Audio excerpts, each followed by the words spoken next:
3% of master's degrees have a negative return on investment. Too many students leave college woefully unprepared for the workforce after being saddled with overwhelming debt they cannot pay off. Under the last administration, the Department of Education's only answer was to transfer hundreds of billions of dollars, that's hundreds of billions, in student debt from those who willingly took it on to supposedly advance their life. They transferred it to Americans who either chose not to go to college or had already paid their way through school. To implement these schemes, the department dramatically increased the scope and authority of the student loan financing program, clearly outside of what Congress previously intended. Your experience overseeing SBA loans will be a great asset as the department looks to reform a very broken student loan program. We've also seen rampant anti-Semitism on college campuses, leading to attacks and harassment of Jewish students. I'm pleased to see the Trump administration has already launched investigations, and I look forward to working with you, presuming that you're confirmed. The status quo is not working. The educational system is failing our children. The Biden-Harris Department of Education stood in the way of student success. Transformative change of the educational establishment is needed. The department needs to get out of the way of states and local communities who are best positioned to actually address students' needs. We need to empower parents so that they have a voice in their child's education.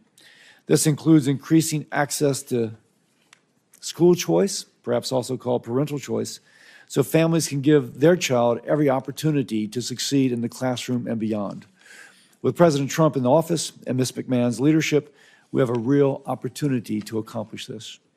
Thank you again, Ms. McMahon, for coming before this committee and continuing the discussion on how we can work together to improve student success and get our education system back on track. And with that, I yield to Senator Sanders, the ranking member. Thank you very much, Mr. Chairman. Mrs. McMahon, nice to see you again. Let me begin by thanking teachers all over this country.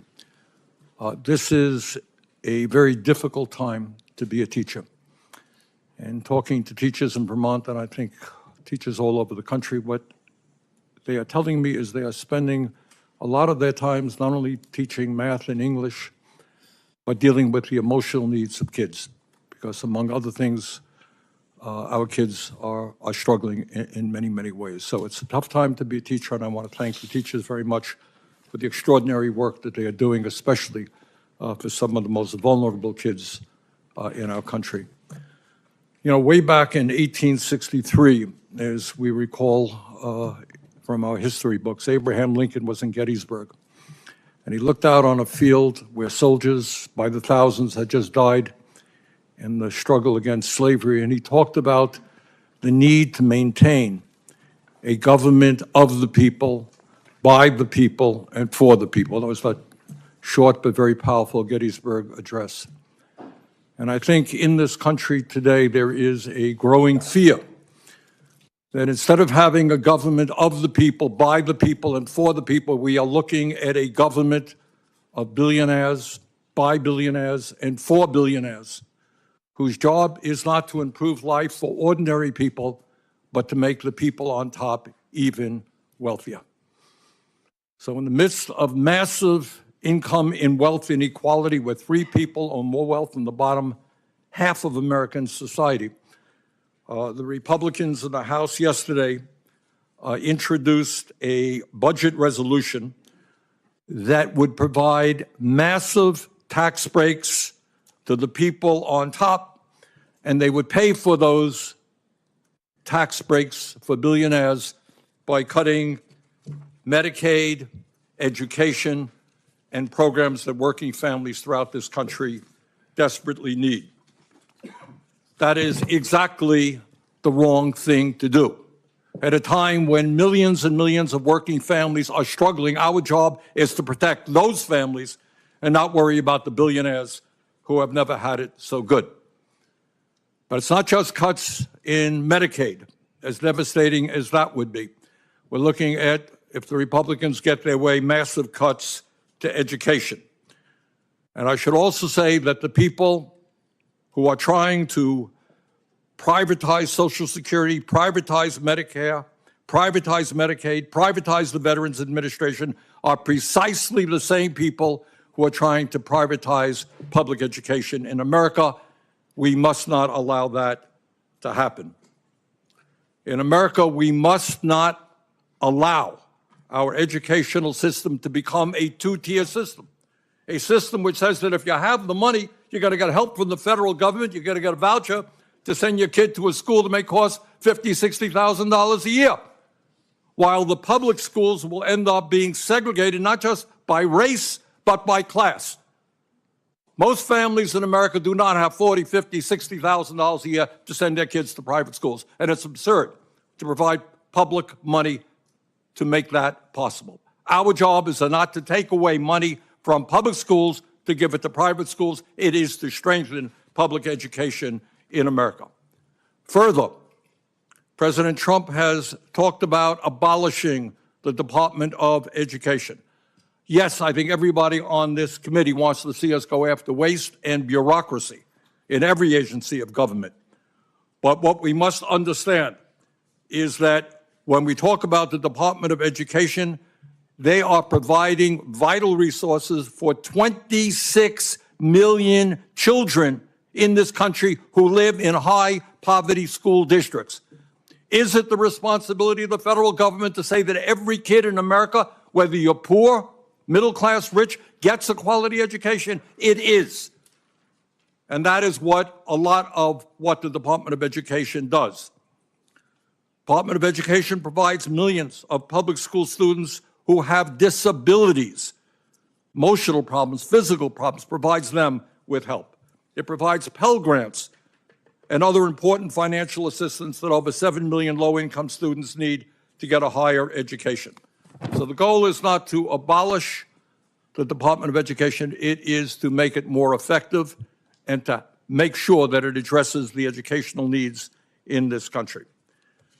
Mr. Chairman, in my view, we need a Secretary of Education who understands that in the wealthiest nation in the history of the world, we should have the best educational system on this planet, from child care to graduate school.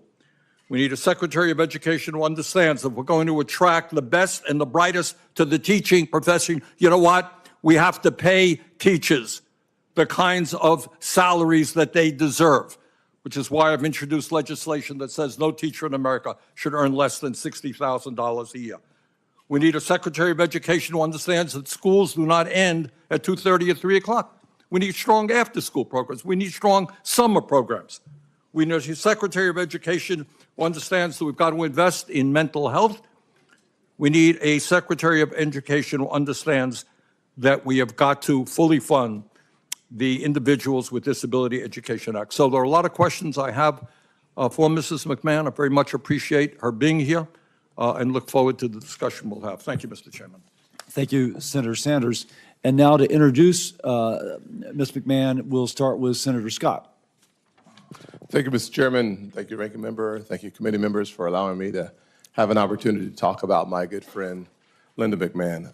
I will say that one of the things I love about the Ranking Member is his passion about the things he cares deeply about.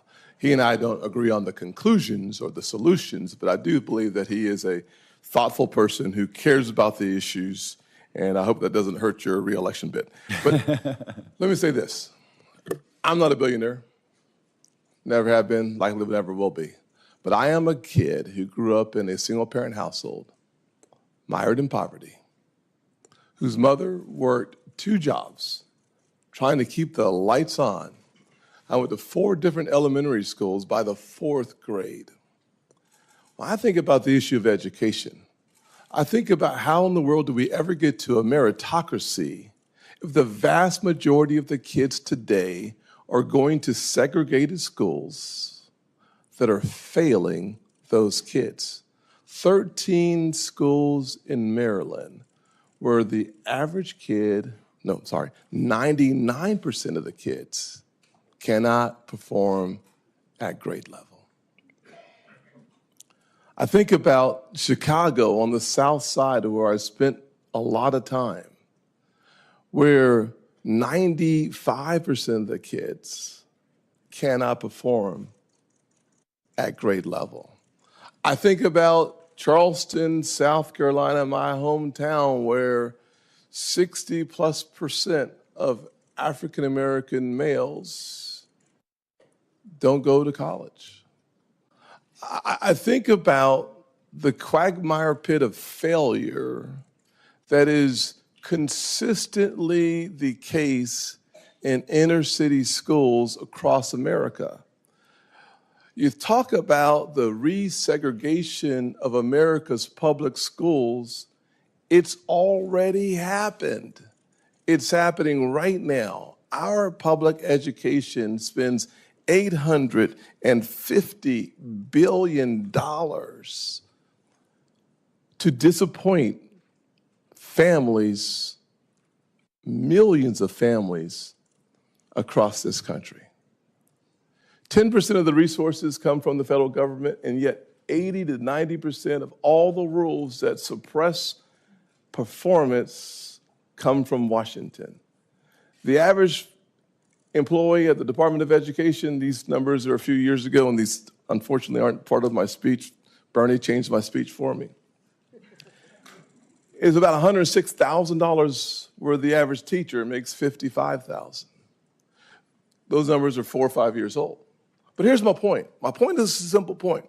I'm a guy who understands the weight of a poor education system and the benefit of a good education system, because I've experienced both. I chose to introduce Linda not because I have an affinity for billionaires, though I might now, actually, because I have a passion for quality that changes the trajectory of poor kids' lives permanently. I can't think of a more important civil rights issue today than public education and the education of our kids. I can't think of a better person to take on that challenge than someone that I had confidence when she was the administrator of the SBA. I can't think of someone better to take on this challenge than someone that took a regional company, WWE, and made it into the global powerhouse that it is today than the co-founder, chief executive, Linda McMahon.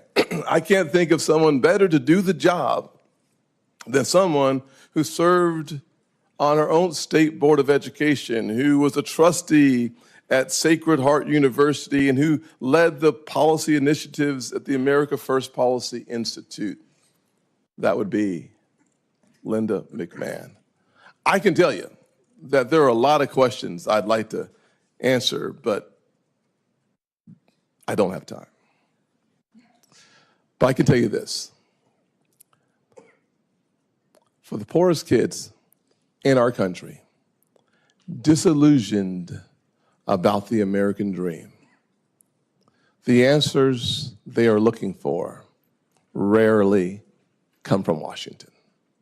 With all of our good intentions, the Department of Education has simply failed the poorest kids in the United States of America, the greatest nation on the planet. To turn that around, we need someone who's already succeeded in business and in government. And let me just close with this. The Department of Education doesn't educate kids. It's a federal agency. Local communities and local teachers educate kids. Our Department of Education is a federal behemoth that needs to focus on getting more money in the hands of more students so that they have a better chance. And yes, I do believe that competition makes your quality go up and your cost go down. Charter schools prove that, private schools prove that, and finally, Pell Grants. Pell Grants take public dollars to private schools. Unfortunately, poor black kids today, the vast majority, won't have a Pell Grant. Why? Because if you don't graduate from high school, if you don't have proficiency in reading, math, and science, the likelihood of you going to college is zero. let's improve our K through 12 system so that more of America's poor rural kids and inner city kids both have the experience I have of realizing their version of the American dream.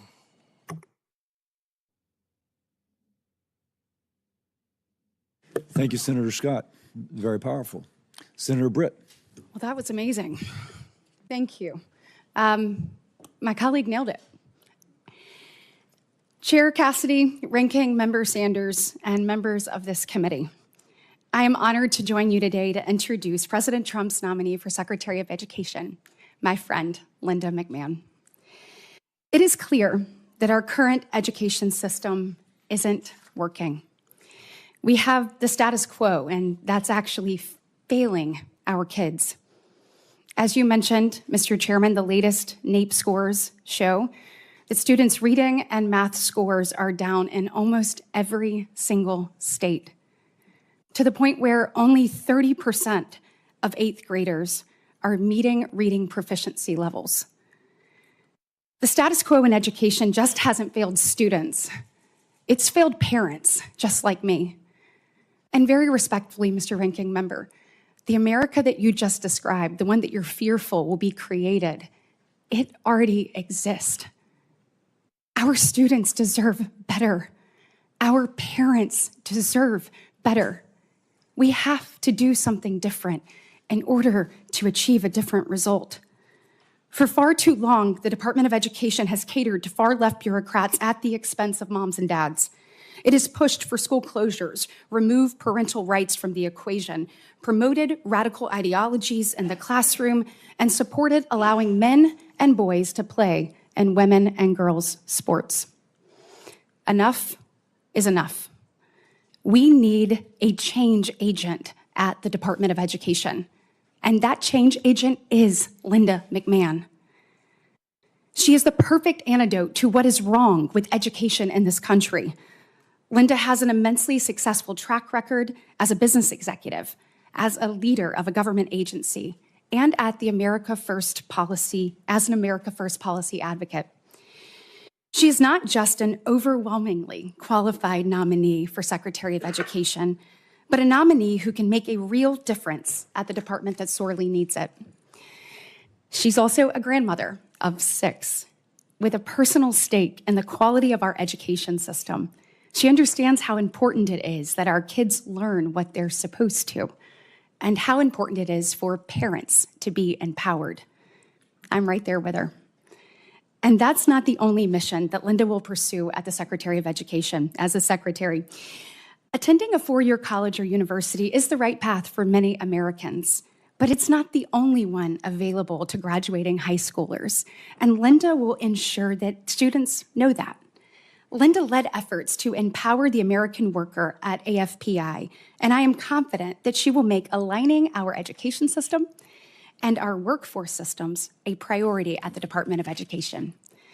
That means strengthening 21st century skills training and job preparedness, bridging the gap between technical school programs and industries, and expanding apprenticeships and credentialing programs. Linda McMahon is someone who knows how to reform our education system so it actually prepares our kids for the future, while also empowering parents to make decisions that affect their children's lives. She has the experience as an executive. She already demonstrated her immense ability to get the government out of the way as head of the Small Business Administration. And she knows both K-12 and higher education, as my distinguished colleague, Senator Scott, said, in serving on the Connecticut State Board of Education and the Sacred Heart University Board. She was on that since 2004. Her confirmation as Secretary of Education will be a monumental step towards preserving the American dream and making a bright future possible for the next generation of Americans. Let's put parents in the driver's seat. Let's return to the fundamentals of the classroom learning and teach kids the skills they need to actually achieve their goals. Let's put education in the hands of states, not unaccountable federal bureaucrats. And for our kids' sake, let's confirm my friend, Linda McMahon. Thank you, Mr. Chairman. Thank you, Senator Britt. Ms. McMahon, now for your opening statement, and you're welcome to introduce your guest. Thank you very much, Chairman Cassidy. Yes, I'd like to introduce my daughter, Stephanie McMahon, Paul Levesque, her husband, and my son, Shane McMahon. I'm so happy to have them here, and many friends have come from far places, so I welcome having them here today and appreciate that they're here. So, thank you, Chairman Cassidy, Ranking Member Sanders, and distinguished members of the committee. I'm honored to have your consideration to serve as the Secretary of the Department of Education. And I'd like to thank both Senators Scott and Britt for their introductions. Members of the audience are reminded, disruptions will not be permitted while the committee conducts business. We ask you to respect that. Certainly. And I'd like to thank both Senators Scott and Britt for their introductions and for the opportunity to welcome my friends and family. Thank you all so much for being here with me today. I would also like to thank President Trump for his confidence in me to lead a department whose mission and authority were a special focus of his campaign.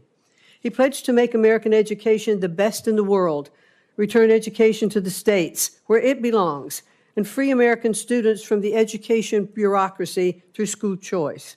November proved that Americans overwhelmingly support the president's vision, and I am ready to enact it. Education is the issue that determines our national success and prepares American workers to win the future. I've been passionate about education since my earliest college days when I studied to earn a teaching certificate. This has continued through my business career as a Connecticut State Board of Education member, as a university trustee, and as the chair of the America First Policy Institute, which advocates for workforce development, parental choice, and accountability in higher education. I'm also a mother and a grandmother, and I join millions of American parents who want better schools for our kids and grandkids. The legacy of our nation's leadership in education is one that every person in this room embraces with pride. Unfortunately, many Americans today are experiencing a system in decline. The latest scores from the nation's report card show achievement in K-12 math and reading at their lowest level in years. More than 2/3 of public colleges are beset by violent crime on campuses every year.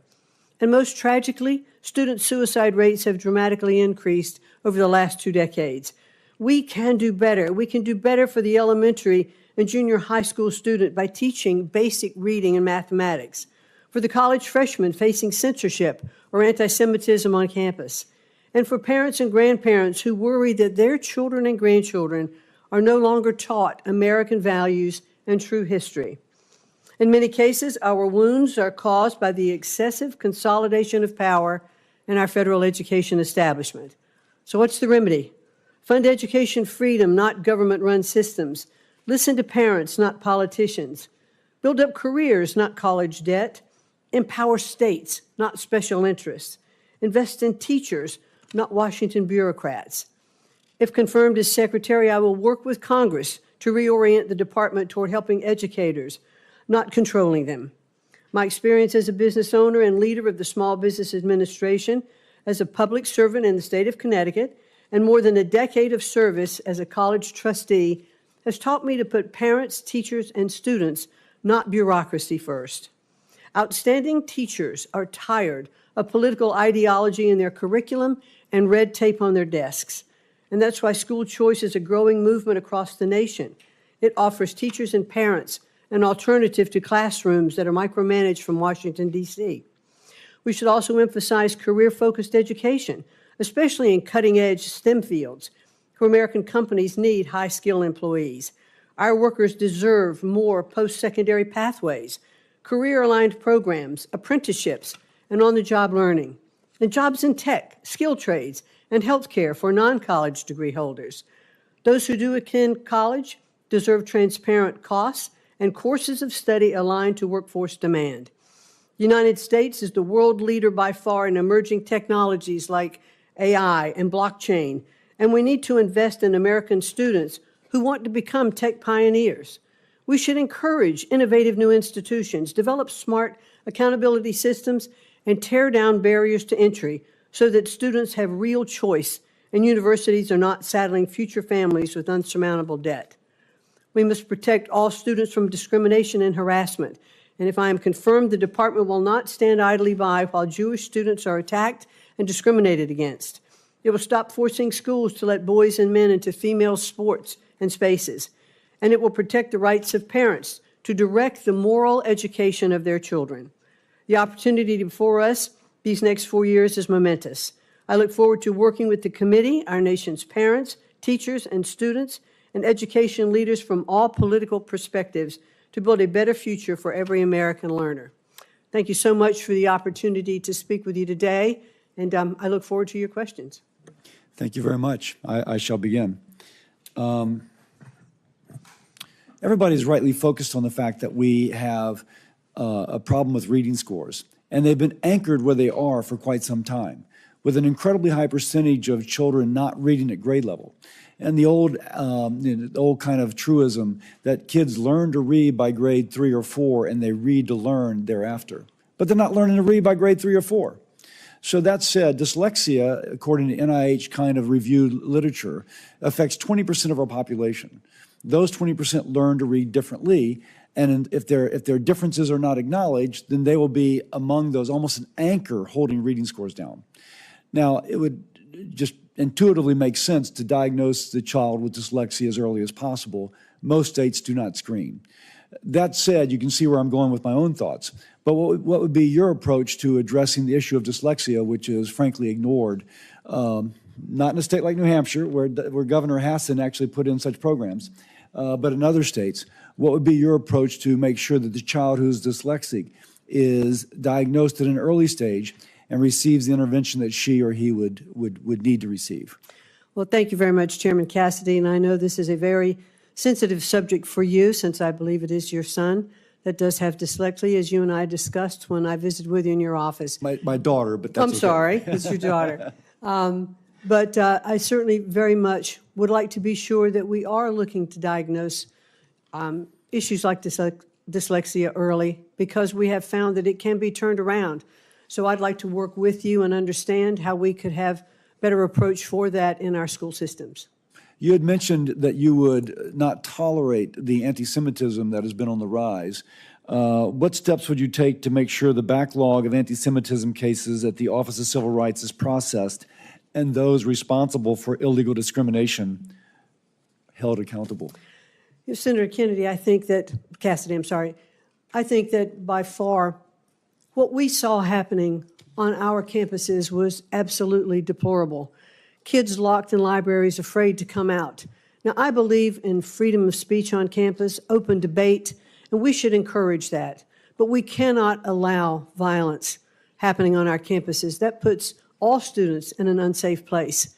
And if I were confirmed as the Secretary of Education, I would want to make sure that the presidents of those universities and those colleges are taking very strong measures not to allow those to happen. They can call in the police, they can do whatever they need to do, set standards, and to make sure those standards are upheld. We cannot allow that kind of violence to take place on our college campuses. Now, there's a current backlog in the Office of Civil Rights within the Department of Education to address this. Do you have any specific plans about how you could help them address that backlog? Well, I'd like very much to be confirmed and to be able to get into the department and understand that backlog, to talk to those lawyers who were there, and let's focus on what we need to do to clear out that backlog. And I'd look forward to doing that. President Trump is reportedly drafting an executive order requiring the Secretary of Education to develop a plan for downsizing the Department of Education and working with Congress to eliminate entirely. Yes or no, do you agree that since the department was created by Congress, it would need an act of Congress to actually close the Department of Education? And certainly President Trump understands that we'll be working with Congress. We'd like to do this right. We'd like to make sure that we are presenting a plan that I think our senators could get on board with and our Congress could get on board with, that would have a better functioning Department of Education, but certainly does require congressional action. Okay. In terms of the plans to downsize, what would be the components of that plan that would not require congressional approval? Well, I do believe, Senator, that there are departments of education that are established by statute. And those particular departments we'd have to pay particular attention to. But long before there was a Department of Education, we fulfilled the programs of our educational system. Are there other areas, other agencies where parts of the Department of Education could better serve our students and our parents on a local level?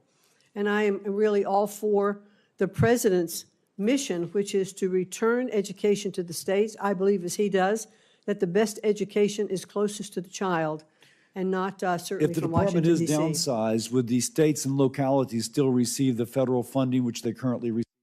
Yes. Okay. With It that, is not the President's goal to defund the programs. It is only to have it operate more efficiently. With that, I yield to Senator Sanders. Thank you, Mr. Chairman. When we talk about education, kind of we're looking at it in a vacuum. We're talking about the struggles that low-income kids are having, and that's true. But Mrs. McMahon, you are also aware that in America we have more income and wealth inequality than we've ever had before. You are aware that we have the highest rate of childhood poverty of almost any major country on earth. You are aware, I suspect, that teachers are dealing with kids who are literally homeless, kids who come from dysfunctional families where there is violence. Does it concern you in America that we are living in a society where the people on top are doing phenomenally well, while 60% of Americans are living paycheck to paycheck? And how do you think that impacts our educational system? Thank you very much, Senator, for that question. First of all, let me say that I believe that teaching is one of the most noble professions that we have in our country, and we have so many good, dedicated teachers to help our students. I do think that we are trapping students often in low-performing schools, and that's why the President has such a strong policy towards school choice. But you will agree, I don't mean to interrupt you, but you will agree that you can't just look at education. The truth is that middle class, upper middle class public schools in America generally do pretty well. But if you are homeless, if you were a homeless person and you had kids, the odds of your kids doing pretty well are not good. I'm just asking you, what do you think about the massive level of income and wealth inequality, the fact that we have the highest rate of childhood poverty? Is that something you think you might want to pay attention to? Well, certainly, Senator, I do believe that we want to make sure that every child in our country has the opportunity to have equal access to a quality education. And the Department of Education really is not setting economic policy in the country. Well, we should focus on educating our children, and we should focus on it at the local level. let me ask you this. You mentioned correctly that we have many great teachers in America, right? Yes.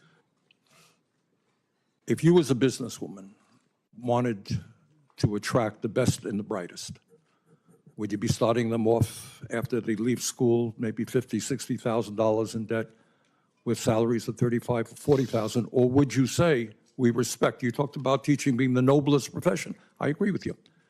Would you agree with me, support my legislation that says no teacher in America should earn at least $60,000 a year? Well, certainly the pay to teachers is up to the states where those teachers reside. I do believe we should pay our teachers fairly. They spend so much time with our students, and they should be well compensated for their job. Paying them fairly, nobody in the world will disagree with you. I mean, the question is, if teaching is a noble profession, if teaching is an important profession, you know, should we be paying them salaries commensurate with the value that of the work that they are doing? So I'm asking you a simple question. Would you recommend to states, as the leader of education in America, that teachers at least make $60,000 a year? I would certainly recommend to states that teachers be paid what is commensurate with the kinds of jobs that are part of their states. Not all states have the same living costs. Not all states have the same ability to pay teachers, but to attract really good teachers and to keep them, we should definitely pay them commensurate with the job performance that they are undertaking. Millions of young people, low-income people, are finding it very difficult to afford to go to college, and they're leaving school $50,000, $100,000, $200,000 in debt. Pell Grant program provides assistance to over 7 million low-income young people in this country. Can you guarantee to us, if you are made a Secretary of Education, that no student in America will lose their Pell Grant as the department is dismantled? Certainly, the defunding is not the goal here. The continuation of Pell Grants, I'd actually even like to see an expansion of Pell Grants. I'd like to see short-term certificates for Pell Grants for students who aren't going on to four-year universities, who could have the opportunity to use Pell Grants for skill-based All right, learning. so what I'm hearing you say is Pell Grant program will continue under your administration. Yes. Okay.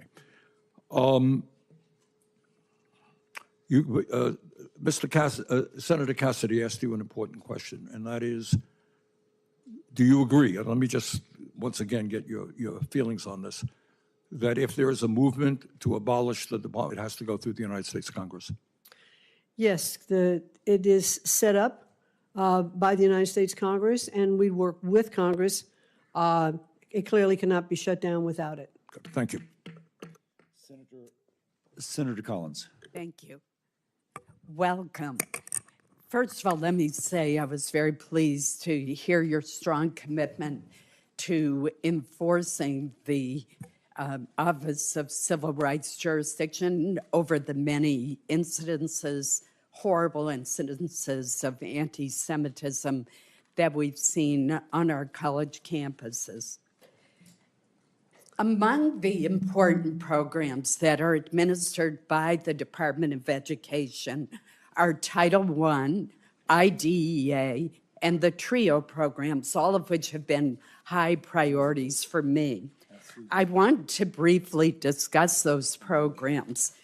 Title I helps public schools that are serving low-income students. It helps level the playing field in terms of resources compared to more affluent communities. In Maine, 63% of our public schools receive Title I funds. Very important to our state. Second, IDEA, the Disabilities in Education Act, which helps children with special needs. Maine receives more than $65 million to support K through 12 students with special education needs. I would note that that falls far short of the 40% that was promised when the legislation was passed in the 1970s. TRIO programs, which we've discussed, have changed the lives of countless first-generation students who are going to college and come from families with no experience with higher education. I've seen so many success stories as a result of TRIO.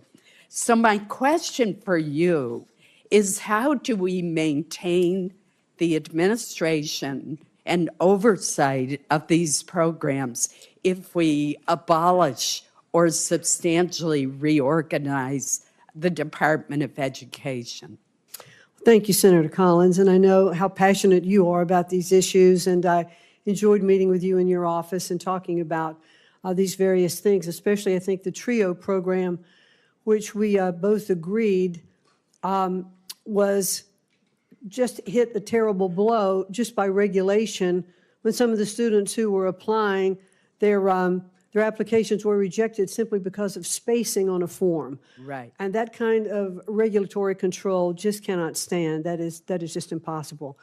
The Title I programs that you've been discussed will continue to be appropriated through Congress. Today, they go directly to the State Department of Education and then are distributed to the districts. We're not looking to defund or reduce any of those amounts. IDEA is the same, but might it be better served in a different agency? I'm not sure. It started at HEW, and the concerns for disabilities and health issues with students may very well rest better within an agency that has more oversight of all of those. So I think if I am confirmed to be able to get in and assess programs, how they can have the best oversight possible, how we can really take the bureaucracy out of education and focus on teaching our children to read and to do math and to appreciate our history is certainly my goal and would be my goal as the Secretary of Education.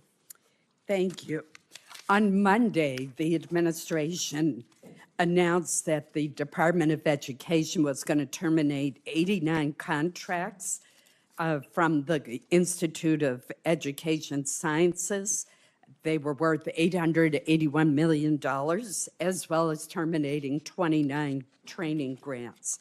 This week, my office heard from a former teacher from Oakland, Maine, who has developed a high-impact tutoring model, and it's currently being used in 12 schools in Maine alone, and she has one of the grant applications pending to more thoroughly evaluate the impact of this model on the students' outcomes. She's worried that it's now going to be in jeopardy due to these sudden cuts.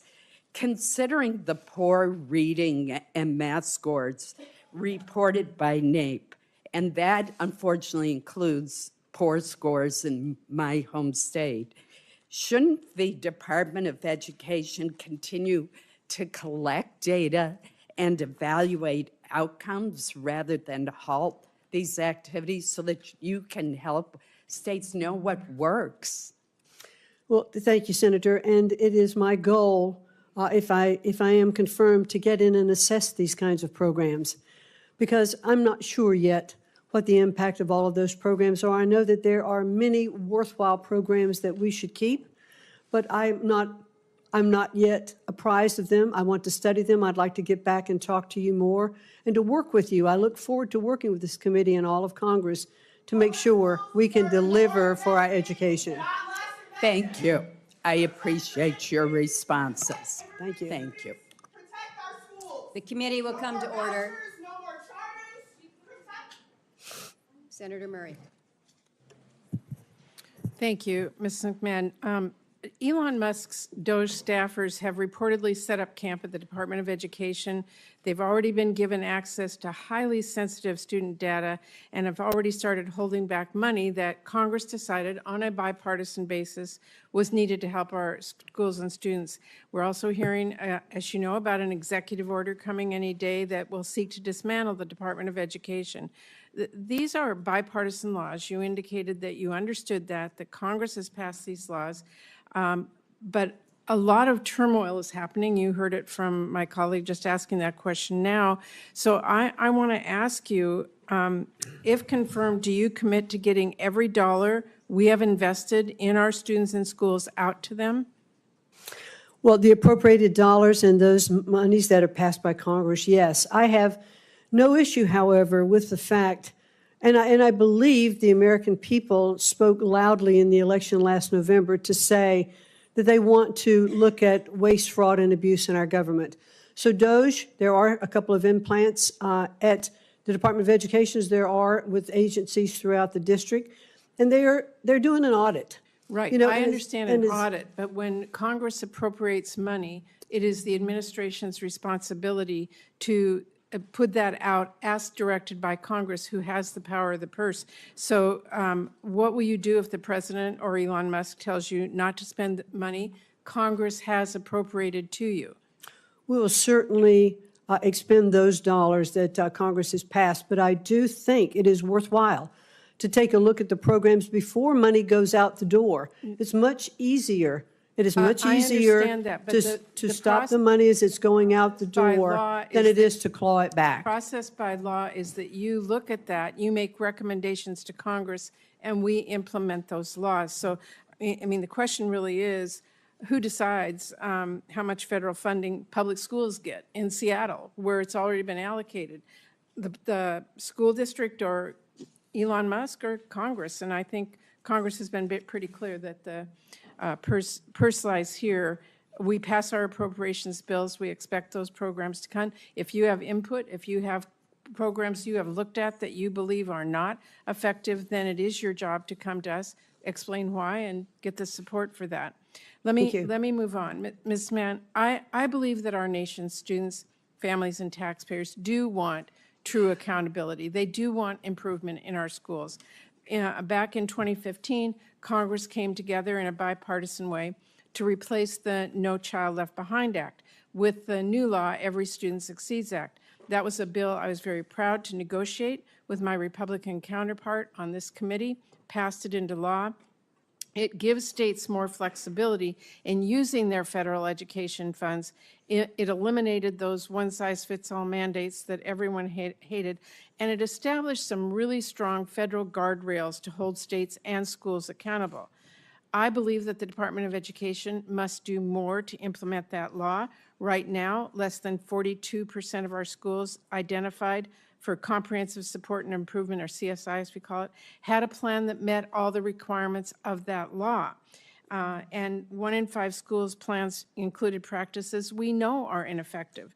National assessment results, as you well know, released a few weeks ago, show that our lowest performing students continue to fall furthest behind. So I want to ask you, what specific actions will you take to implement the ESSA law? I'm not looking for an exhaustive list, but can you name a couple of the requirements that are in that law that you will make sure are implemented?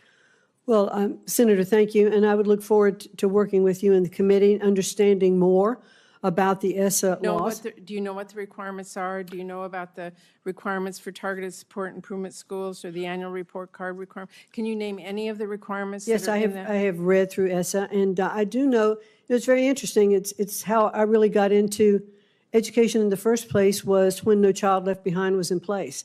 But there are no requirements that you can tell me right now that you will make sure, as Secretary of Education, you will implement? No, I want to study it further and get back to you with that, and I'll be happy to do that. Well, let me ask one last question. As I mentioned, DOE staff have been given access in the Department of Education to personal information of students and families, like their social security numbers and their driver's license numbers and their date of birth, what college they're enrolled in. I know that the access has been temporarily paused due to litigation, but there is a real potential for that kind of information to be abused, or for students' privacy to be placed in jeopardy if the courts end up ruling against the students. And we know that DOJ could use that highly personal information to then target students and target their families, or cut off access to Pell Grants for students at college that someone perceives opposes maybe President Trump policy. So I want to ask you, do you believe that DOJ employees should have access to private student data? It is my understanding that DOJ employees have been onboarded as employees of the Department of Education, and therefore they operate under the restraints of utilizing access of information, and they are constrained by That is not that. our understanding, and I have to tell you, That's my it's understanding. deeply concerning that we have DOJ staffers, we don't know who they are, they're not held accountable, getting access to students' private information. I think that should frighten everyone. Well, again, I'm not there Thank you, Madam yet, Chair. so I'm not there yet, but it is my understanding that they are onboarded fully I hope if employees. you do get there that you make sure that students' private information is not given to someone who's no idea what they have, or we have no idea how they're using it. Thank you. Senator Houston. Thank you. Ms. McMahon, thank you, or congratulations on your nomination. Thank you. Look forward to your confirmation, hopefully, and working with you on what is arguably one of the most important issues to the future of our country and to our children. I would just simply ask you if you believe that education is foundational to the opportunity to live your version of the American dream for children. You agree with that? I certainly do agree with that, and thank you very much, Senator, for that question. Education, I think, is at the very center of our culture. It is the ticket out of poverty for so many students. It is how our children's minds are absolutely cultivated so that they can learn. And I remember listening to Senator Cassidy when he said that every child up until the 3rd grade learns to read, and then after the 3rd grade reads to learn. And if children cannot read at a proficiency level, they cannot continue to learn. They can't then be proficient in school. They can't go forward to higher education. They can't even start a business or do anything. So education, I do believe, is at the very center of what we need to do, and to ensure that we have the best education for our students and that they all have equal access to a quality education. Thank you. The issue of inequality has come up in this hearing, and I can tell you when I started in my elected career, I was a Green state legislator in the state of Ohio who had this strange notion that if children were trapped in chronically failing schools, that they should have the opportunity to go somewhere else. And that I thought, who could be against that? And I quickly found out, well, there were a lot of people who were against that, powerful people, powerful institutions. And I just believe that we as Americans, we believe that freedom and choice is good. It's part of our DNA. It's good for markets and business, and that monopolies don't work, whether that's big business or big government.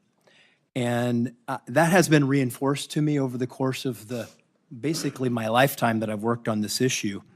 Foundationally or fundamentally, billionaires have choice. Their children have choice. It's children that grow up in poverty that don't have choice. And that is an important element of fixing inequality, because if we say that an education is foundational to living your version of the American dream, yet you don't have the choice to go to a school that serves your needs, we basically have institutionalized a barrier against that opportunity and to have that equality of opportunity. Just share with me how you hope to fix that. Well, certainly the president, one of his cornerstones relative to education is school choice.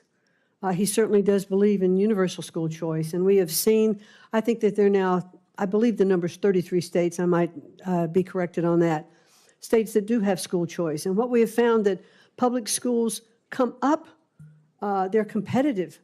A lot of the concerns relative to school choice, I think the statistics, belie. We have students that are not leaving public schools in hordes and going to other schools, but they have the opportunity. Parents look at their children and say, I want that for my child. My school is failing my child. So if I have the opportunity to have an educational savings account or a voucher program or a scholarship program to get my child maybe to that charter school or to that other public school that is doing better than the one that my child is here because this is where I live, but I know that if I could get my child to that next school, they would be better off. Every parent wants that opportunity for their child. Thank you. And just quickly, I made some calls to superintendents in my state in Ohio before I came today, and I said, would you prefer to have the money sent directly to you rather than through the federal Department of Education? And do you think you could do a better job if we released you from the rules and regulations and you just said, and they said, yes, tell us what you want us to achieve, we'll achieve it, we'll do it. And I just wanted to share that with you, and that I also want to give you a chance to answer this, that you're not, and President Trump is not talking about cutting any funding for children. You're not talking about cutting funding for disabled children. You're just talking about changing the way that the money gets to these students in schools, and that you're committed to that. Is that correct? That is correct, Senator. Thank you very much. Great. Thank you. It is now Senator Baldwin. Thank you, Mr. Chairman. And before I start my questions, just wanted to put some studies in the record. Recent research studies of private school vouchers in Louisiana, Indiana, Ohio, and Washington, D.C. showed that students who used these vouchers performed worse academically than their public school peers. I ask unanimous consent to enter into the record those 4 studies that show private school vouchers have a negative impact on student achievement. Without objection. Thank you, Mr. Chairman. Mrs. McMahon, I appreciated the opportunity to meet with you last month, and I believe in giving all the president's nominees a fair shake. That's what the people of Wisconsin expect from me, and I look forward to hearing more about your approach to running the Department of Education if confirmed. Mrs. McMahon, since 1972, Title IX has been a critical tool in ensuring that all students are protected from sex-based discrimination in federally funded education programs. We briefly discussed Title IX in our meeting, but I'd like to ask you a series of yes or no questions to get into a little bit more detail here. So yes or no, do you believe that Title IX should be enforced to protect students from sexual harassment and sexual assault? Yes, I do. Do you believe that sexual harassment that is severe should be prohibited under Title IX? I think sexual harassment should be prohibited in any case. Thank you. Do you believe that sexual harassment that is pervasive should be prohibited by Title IX? Yes. Do you believe that harassment that is either severe or pervasive should be prohibited under Title IX? I don't believe there should be any acceptance of sexual harassment, Senator. Great. Because I'm glad you actually agree with President Trump's efforts during his first term to narrow what qualifies as sexual harassment under Title IX. His guidance said that sexual harassment had to be severe and pervasive. And I hope that you will take your position and press for that to be the law. But right now, the Title IX is limited to sexual harassment that is severe and pervasive, not severe or pervasive. Yes or no, if an assault occurs between two students, but it happens off campus, do you think the school should have the ability to investigate that matter?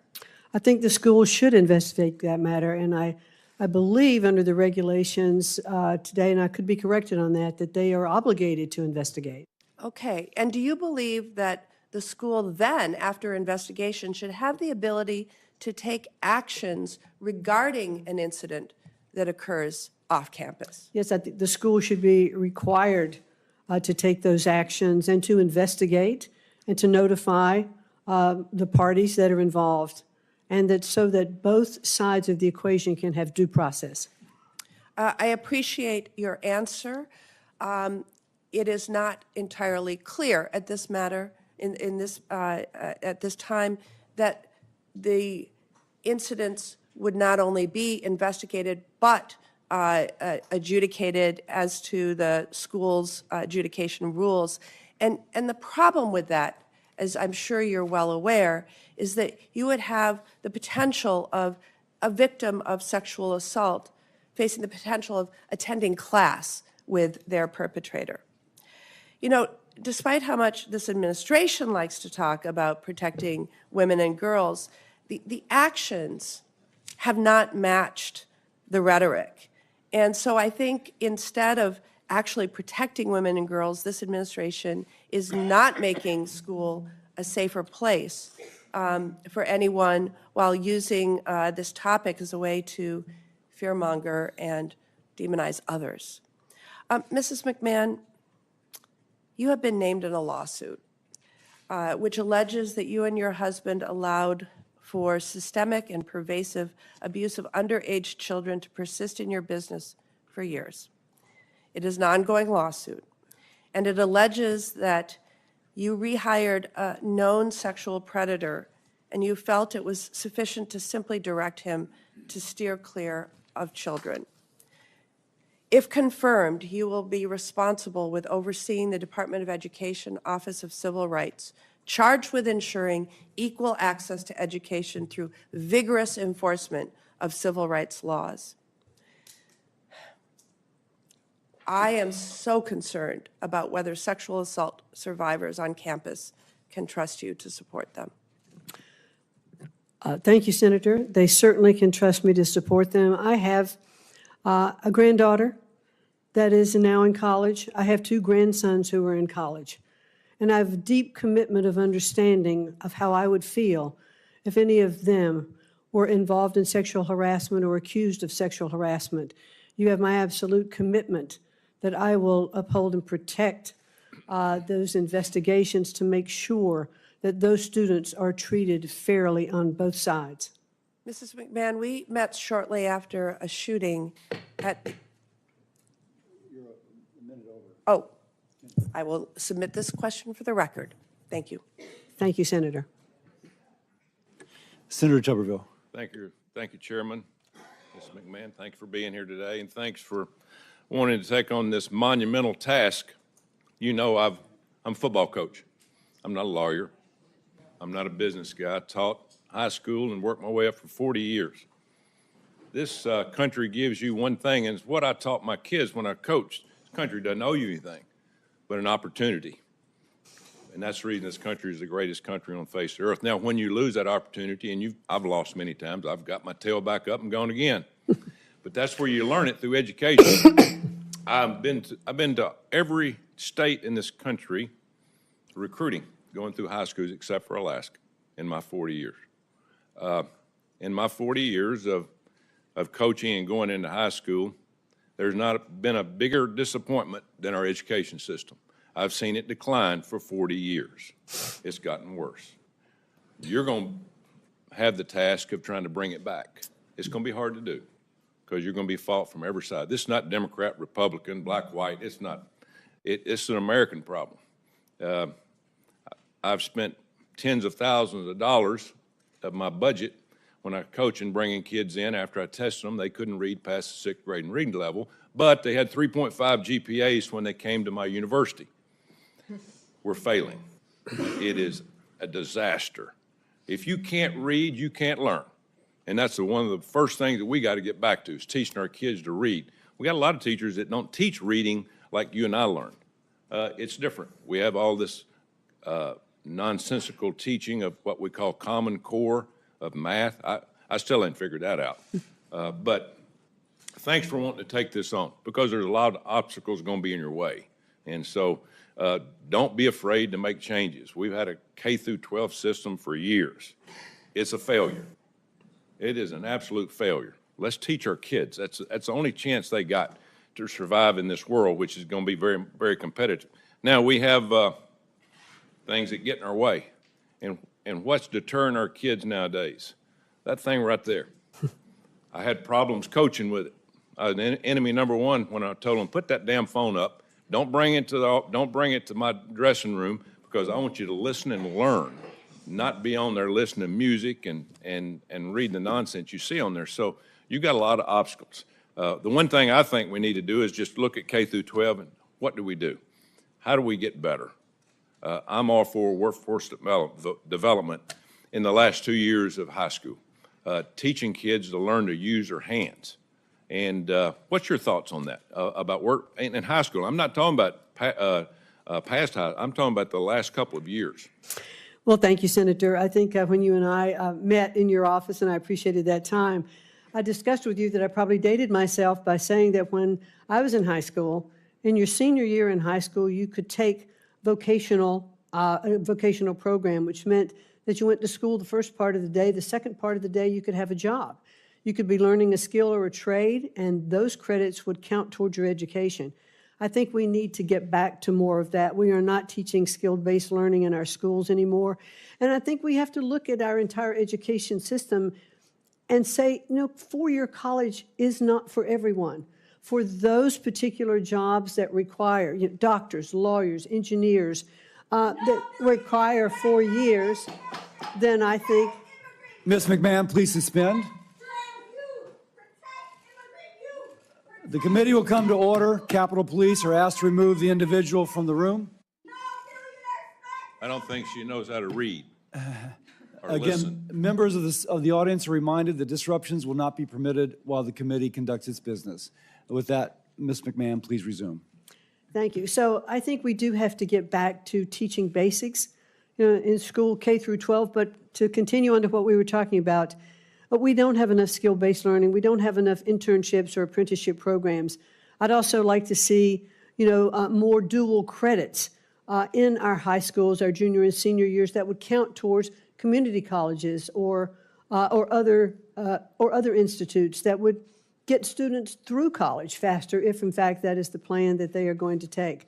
So we have so much that we can do to help our students get prepared to have a good income and a good livelihood. And if they can graduate from high school with some skill-based already, they can even start a business of their own. They can decide at that particular point, I want to put more money towards my own education, but in the meantime, I am prepared to make a living. But I think we have to look at education and say our vocational and skill-based training is not a default education. It can be something, it can be front and center, so that students who are inclined to go in that direction actually should be encouraged to do that. It's not one size fits all. I would hope, too, that you would look, my time's almost up, would look at the number of teachers we have now as compared to administrators. We need teachers. We don't need people up sitting in the office with their feet propped up. We need people in the classroom teaching these kids, hold them accountable, and put more money in the teachers and less money in administrators. I think we'd be a heck of a lot better off. Thank you. Thank you very much. Thank you. And I'll note for the record that many of the losses Coach Tuberville suffered were at the hands of LSU. But Senator Murphy.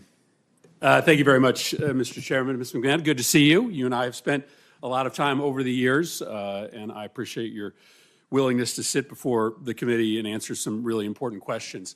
I want to talk to you about an executive order that the Trump administration issued that commands agencies, including the Department of Education, to eliminate grants to organizations and entities that support DEI programs and activities. As you know, this has a lot of schools all across the country scrambling because they have no idea what that means. They don't know because the order doesn't define DEI as to whether they are in compliance or out of compliance and whether they are going to have their federal grants compromised. How does a school know whether it's running a DEI program or not? Well, certainly, and thank you, Senator, and it is good to see you again outside of the state of Connecticut, where we run into each other. DEI, I think, has been, it's a program that's tough. It was put in place ostensibly for more diversity, for equity and inclusion, and I think what we're seeing is that it's having an opposite effect. We are getting back to more segregating of our schools instead of having more inclusion in our schools.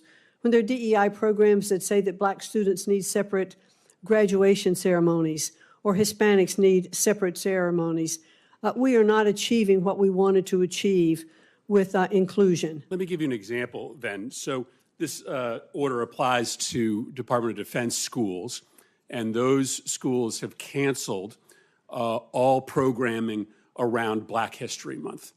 So if a school in Connecticut celebrates Martin Luther King Day and has a series of events and programming teaching about Black history, are they in violation of a policy that says schools should stop running DEI programs? Not in my view. That is clearly not the case. That celebration of Martin Luther King Day and Black History Month should be celebrated throughout all of our schools. I believe that Martin Luther King was one of the strongest proponents of making sure that we look at all of our populations when he said that, he would hope that his children wouldn't be judged by the color of their skin, but the content of their character. And I think that is the fundamental basis that we should celebrate Black History Month. West Point has closed down all ethnic clubs, so the Society of Black Engineers no longer can meet because they believe that to be in compliance with this order, they cannot have groups structured around ethnic or racial affiliations. Would schools, would public schools be in violation of this order? Would they risk funding if they had clubs that students could belong to based on their racial or ethnic identity? Well, I certainly today don't want to address, hypothetical situations. I would like, once I'm confirmed, to get in and assess these programs, look at what has been covered. Is that a pretty easy one? I mean, you're saying that it's a possibility that if a school has a club for Vietnamese American students or Black students where they meet after school, that they could be potentially in jeopardy of receiving federal funding? Again, I would like to fully know what the order is and what those clubs are doing. That's pretty chilling. I think schools all around the country are going to hear that. What about educational programming centered around specific ethnic and racial experiences? My son is in a public school. He takes a class called African American History. If you're running an African American history class, could you perhaps be in violation of this court order, of this executive order? I'm not quite certain, and I'd like to look into it further and get back to you on that. So there's a possibility, you're saying, that public schools that run African American history classes, right? This is a class that has been taught in public schools for decades, could lose federal funding if they continue to teach African American history. No, that's not what I'm saying. I'm saying that I would like to take a look at these programs and fully understand the breadth of the executive order and get back to you on that. I think you're going to have a lot of educators and a lot of principals and administrators scrambling right now. Thank you, Mr. Chairman. My time's expired. Senator Murkowski. Thank you, Mr. Chairman. Welcome, Ms. McMahon. Thank Good you. to have a conversation with you. You have had the privilege, I know, to come to Alaska during your tenure at the SBA. You came north, so I know that you have had an opportunity to understand some of the challenges that we face with basically our geography. And I wanted to talk a little bit this morning about our public schools. There's a lot of discussion, and I listened carefully to your comments to Senator Husted about school choice. We would all love to have the benefits of greater school choice. In the Anchorage public school system, my sons were able to attend a magnet school that was focused on an immersion program for Spanish-speaking immersion program. It was a great program for them. I go to the vast majority of my communities across the state, and there is no choice. It is a small village. It may have 500 people, it may have 1,000 people, but you have one school. And it's not as if there is an opportunity to go to another school because 82% of these communities are not connected by a road. So if you wanted to go to another school, you would have to figure out how you fly to another village, another population center. So for me, investment in our public education system is really what I have been focused on. I had an opportunity to speak before our Alaska Association of School Boards just recently and received a standing ovation when I said public funds for public schools. Pretty simple. And so I want to ask you whether you believe it is your primary role and responsibility as Secretary to support and strengthen our nation's public schools. I absolutely do believe that our public schools are the bedrock of our education. You know, they go back to the very founding of our country. I think in the first Constitution, there were actually sectors of each state that were set aside for the specific goal of public education. And so education is certainly understood to be so vital and so important to what we're doing. I understand the schools in Alaska. I think when I was in your office, we were talking about the school that I visited in Kwethluk, which is a very, very small island. And this school was being funded by SBA. This was when I was at SBA. And because we were looking at the fact that there was no real community center and no glue holding the community together, and that children, and especially in K through 12, often dropped out of school because they didn't see the need or the necessity to continue with education, and they would often wind up, on the streets or not having jobs. I've not checked back with that school to see how it was going, but I saw the commitment of that community to invest and to make sure that the best education, and this was a state-of-the-art school built on this island, and when I pulled up in the boat in that village, there were mothers in a smoking hut that were cutting salmon to get ready for the winter, and on the other side, there was this incredibly modern school that was being built, and I think we have to invest our public education, if we can use public funds to help with tutoring in those issues and those instances where you don't have a choice to go to another school. And you quite possibly saw one of the very few examples of good infrastructure. And as we know, it's not just giving a good building, it is making sure that you have teachers that are able to stay in a village that lacks a lot of resources, a lot of support. I want to pivot from that, but I do want to underscore the emphasis on education equity across America, including in the most rural of areas. Because I listen to a lot of the comments around here, and it works if you're in a city. But it doesn't work in my communities, and I have an obligation to them. I want to ask you about local control here real quickly. This has been something that as Republicans we've been talking about. It's local control, local control, local control. We've got a lot of folks that are suggesting that now the public school curriculum should not include lessons in diversity, equity, and inclusion. Want to focus on other things. I understand that.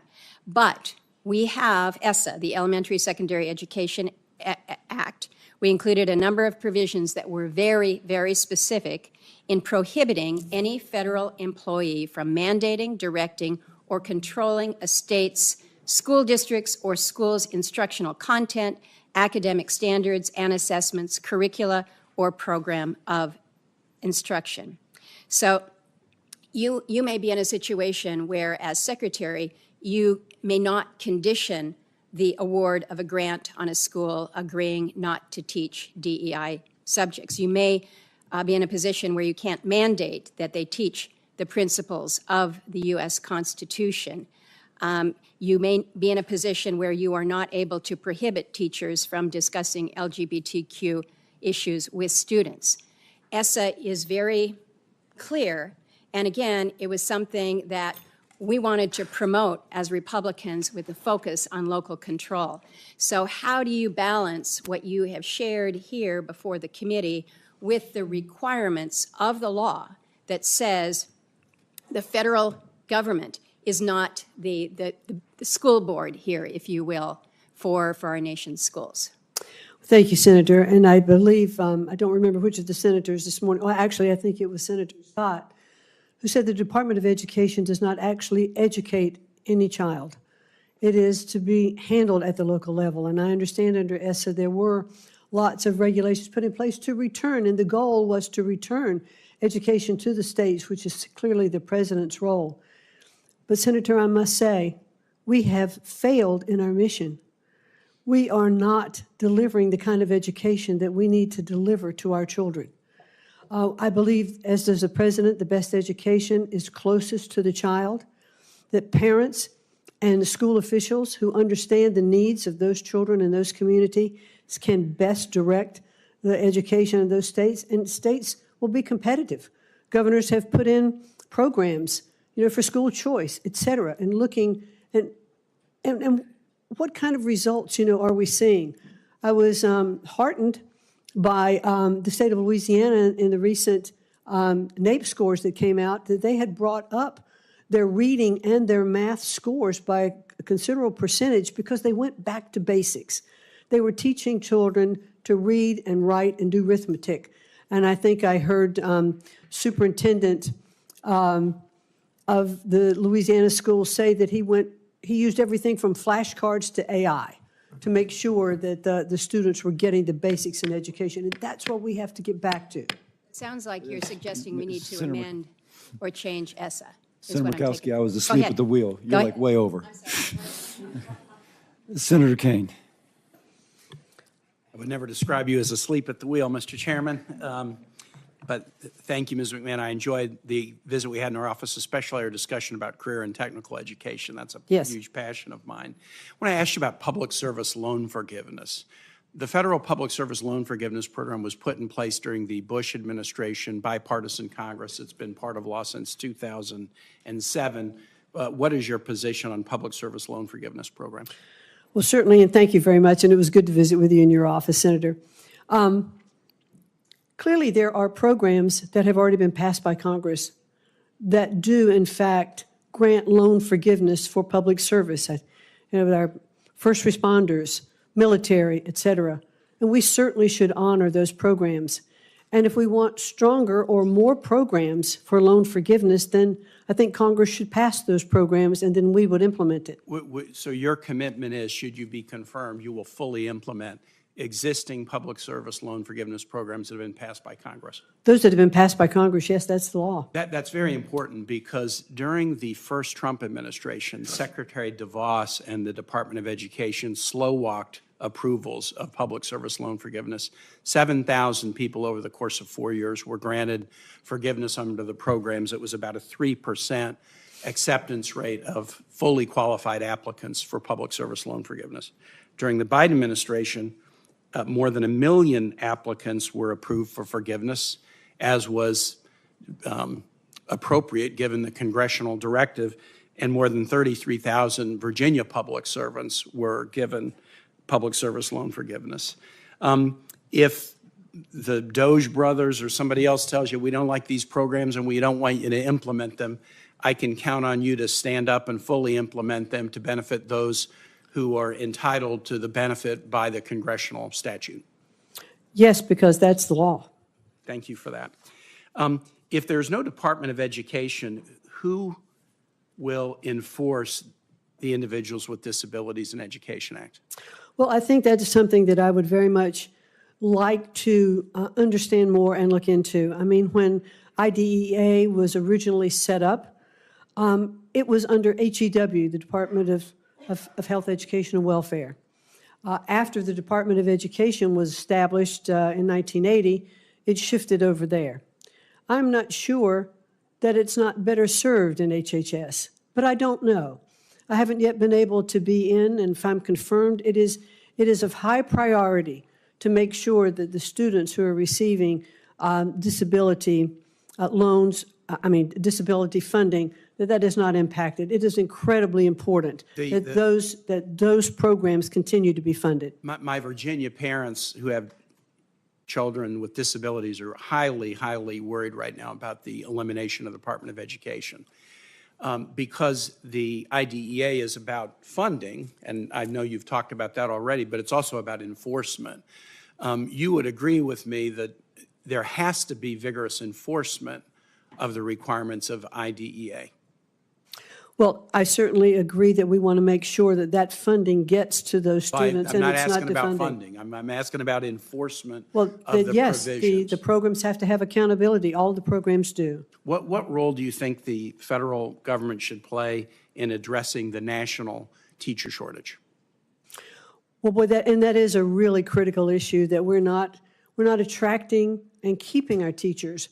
One thing I think we need to make sure of, and I'm not sure it's a federal government policy, because that really should be at the state level. How are we educating and teaching and training our teachers? How are we making sure that they have the supplies that they need in their classrooms? We need to make sure that the funding is proper in the states so that they can support teachers. Let me say a word about funding. Just in the first couple of weeks of the Trump administration, here's what they have done with respect to the teacher shortage. They've canceled grants going to jurisdictions, including jurisdictions in Virginia, on teacher training programs that have been designed to reduce teacher shortages. There's also a national priority that I'm sure you're familiar with, national board certification for teachers. It's kind of giving teachers the ability to sort of up their professional credentials, and often local governments and occasionally the federal government will give an incentive, a financial incentive for upping your credentials. The Trump administration canceled the grant that goes to the organization that administers national teacher certification.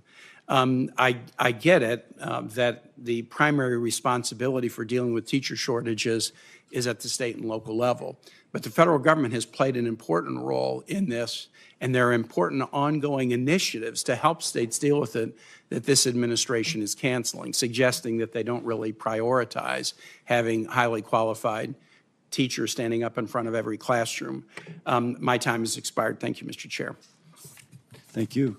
Senator Hawley. Thank you, Mr. Chairman. Mr. McMahon, thank you for being here. Nice to see you again. Let me just say this. The last 4 years have been, in many ways, absolutely hellacious for students on our college campuses.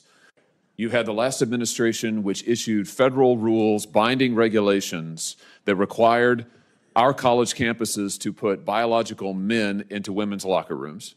You've had multiple universities claiming the mandate, claiming the cover of the Biden administration, forcing women to accept biological men in women's sports. And so you've seen young woman after young woman denied basic safety in their changing facilities, for heaven's sake, basic safety in their dorm rooms, not able to play college sports. Now, I'm delighted that a federal court finally struck down this Biden administration rule back in January, just over a month ago. And President Trump issued a clear, strong, unequivocal executive order saying that Title IX will be enforced according to its terms, which is Title IX protects women's sports, it protects women on college campuses, no more men in women's locker rooms. This is a huge victory for common sense and the rule of law. My question to you is this: a number of universities, including some very prominent ones that love to call themselves elite, have said they're not going to follow that executive order. They're going to keep having men in women's locker rooms. They're going to try to get men in women's sports. What can be done to ensure that these colleges comply with the law and that women are safe on campus and that women are able to play sports without men interfering? Well, certainly, I agree with you that I was very happy to see that those restrictions on Title IX vacated, so that we are really back to what Title IX was originally established to do, and that was to protect sexual discrimination. And women should feel safe in their locker rooms. They should feel safe in their spaces. They shouldn't have to be exposed to men undressing in front of them. I think I heard one person the other day say, well, the guys just should hold the shower curtain in front of them so that they aren't exposing themselves. I mean, really, that's just not what we should be doing. We want to make sure that Title IX, which is the law, is enforced. And we need to uphold that. Will you investigate those universities that are not complying with Title IX, that are not complying with the president's executive order? These universities are absolutely getting federal funds from this department, the department that you're going to run if and when you are confirmed, and I believe you will be. Will you investigate those universities and give them an ultimatum? Either they need to comply with the law, they need to follow the law of Title IX, they need to follow the rules issued by this administration, your department, or no federal funding. I mean, will you make sure that the law is enforced? Yes, we will make sure the law is enforced. Very good. Let me ask you about... The senator will suspend. The committee will come to order. Capitol Police are asked to remove the individual from the hearing room. Members of the audience are reminded that disruptions will not be permitted while the committee conducts its business. The senator will resume. Don't worry, Ms. McMahon, it's me, it's not you. It's all right. That effect. Let me ask you about something else that's happened on our campuses in the last 4 years, the wave of anti-Semitism that we've seen, particularly after October 7th with the attacks on Israel. Shameful attacks on Jewish students, Jewish American students, Jewish students from overseas. We have seen the most unbelievable pro-terrorist propaganda. And again, these universities taking federal money, getting federal funds, not protecting Jewish students, permitting encampments, permitting violence in some instances, attacks on students on their campuses. The president has issued an executive order on January the 29th on measures to combat anti-Semitism, and he directed the Department of Education's Office of Civil Rights to open Title VI investigations into a number of universities, including Columbia, Berkeley, Northwestern. Will you enforce the law, Title VI to the hilt, and will you make sure that Jewish Americans are safe on our campuses, for heaven's sake, and these crazy students who are committing crimes, breaking windows, smashing into buildings, trapping Jewish students in libraries? Will you make sure that this stops on our college campuses that are getting all of this federal tax money? Absolutely, or face defunding of their monies. Very good. And let me ask you about something else. For students who have come to this country on a student visa, and as you know, that's a lot of people on our college campuses. For students who are here on a student visa, who have threatened their fellow students, threatened Jewish students, who have supported terrorist organizations, who have broken our law by trespassing or vandalism or acts of violence against Jewish students, will you see that those students, that their visas are revoked and they are sent home and they're not allowed to stay on our campuses under cover of our laws, committing crimes and threatening our own students? Will you return some common sense to our campuses in this way? Yes. Fantastic.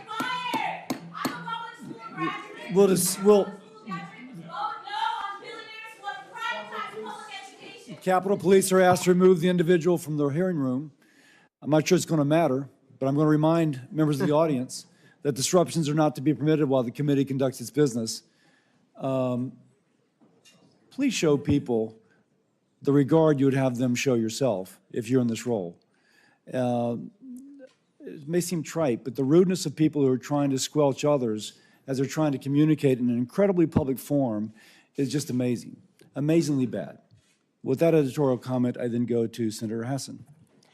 Thank you, Mr. Chair, and welcome, Ms. McMahon. It was good to meet with you in my office a little bit ago. And I've been starting these hearings with a question I never thought I'd have to ask, and I'll cut to the chase with you because you've said several times that you will uphold the law, so I assume that if the President of the United States gives you a directive that breaks the law, you will instead do what you are legally required to do rather than his instruction. The President will not ask me to do anything that is against the law. Well, the last month has told us that it is quite likely he may, but I am going to take you at your word that you will enforce the law because you've said it several times today. 3 weeks ago, the President unilaterally cut all federal grants by issuing an indefinite freeze. That's an unconstitutional and, yes, illegal action that was stopped by federal courts, to my previous point. Subsequent reporting indicates that the President is also planning to eliminate the Department of Education, the department that you're interviewing today to lead. And there's this little bit of, I don't know, the whole hearing right now feels kind of surreal to me. It's almost like we're being subjected to a very elegant gaslighting here, because Senator Hawley just asked you, and you talked about the need to enforce protections for Jewish students on college campuses, but the very department where the enforcement would take place is the Department of Education, and he wants to eliminate it, and you say you will work with him to do that. Similarly, you've talked about the importance of apprenticeships and other kinds of career and technical education, really important. There's bipartisan support for that here. The Republicans are in charge. We have bipartisan bill after bipartisan bill.